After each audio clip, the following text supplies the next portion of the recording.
really led to me losing my spark is I stopped learning, I stopped listening, and I stopped, and this is going to sound a bit crazy, I stopped laughing.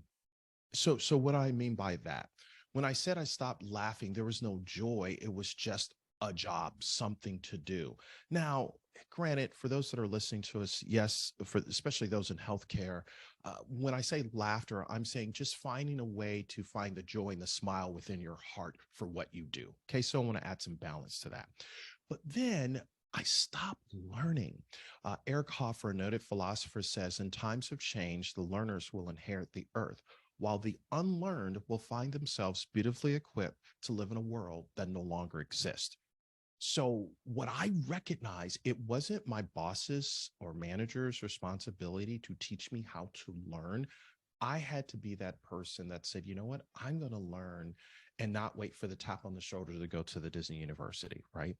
And when I had just those epiphanies. But the other thing is, there's a difference between selective hearing and authentic listening.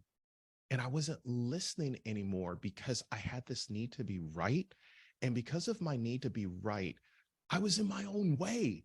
I couldn't take feedback. So I go through my performance review, that happens mid-year and end of the year review, and my leader gives me feedback. And I was hearing, but I was not listening.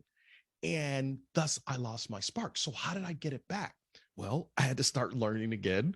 And I had to start realizing, just because I get feedback doesn't mean that I'm a wrong person or I did something bad. It's an invitation to grow. Hello, just grow up, big guy. So when I had that learning, I'm so, whoa, okay, I need to listen. And then when I talk about laughter, it's understanding I was hired to do X, but it's my responsibility to find Y and Z and find the meaning behind what I'm doing so that it can be memorable.